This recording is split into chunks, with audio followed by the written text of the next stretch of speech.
কি আরে ধরে নাই আরিফলাও ধরছে আরিফ বলছে যে আপনি মারছেন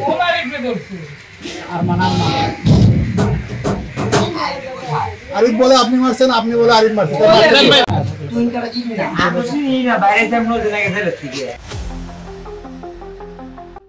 ফাঁদে ফেলে প্রতারণার ভিডিও ধারণ করায় হত্যা করা হয়েছিল গাজীপুরের সাংবাদিক আসাদুজ্জামান তুহিনকে।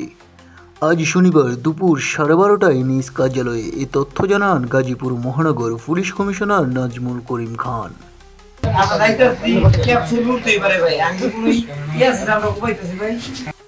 পুলিশ কমিশনার বলেন, গত বৃহস্পতিবার সন্ধ্যায় বাদশা নামের এক ব্যক্তি ব্যাংক থেকে 25,000 টাকা তুলে ফিরছিলেন।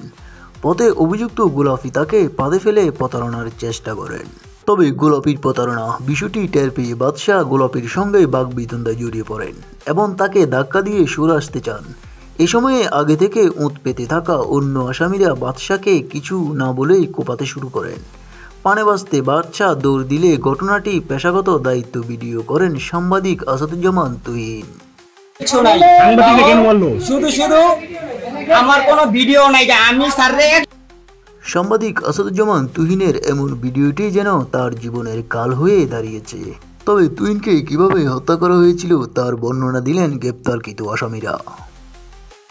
স্যারেরা যে আমি নাই, ভাইও বলছে, মিজান ভাইও বলছে যে ও ছিল না, ওই মার্ডারে যাতে যুক্ত না, তাও আমারে শুধু শুধু এই মামলাটা দেওয়া হয়েছে। তোরা বললে হবে ছিল না, সিসিটিভি ফুটেজে দেখা যাইতেছে না? সিসিটিভি ফুটেজে আমি নাই। এই যে হাতে ছুরি নিয়ে মিজানটা দেখা যাইতেছে না? ভাই ছিল, আমি তো সেটাই বলছি। ভাই মিজান ভাই ছিল, আমরা কেউ ছিলাম না যে মার্ডারের সময়।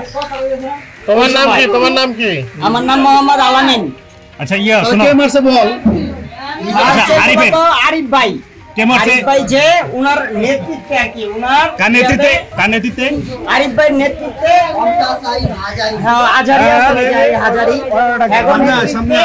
ভাইরা মূলত উনার অ্যাটাকটা করছে। আরিফ এদের স্পটে বারবার প্রশাসনকে ডিস্টার্ব করতে বিদায়, এই জন্য আমাদেরকে কিছু টাকা পয়সা দিয়ে মারতে বলে। ভাই এই কে পেশেন্ট, নিউজ বাংলা 29।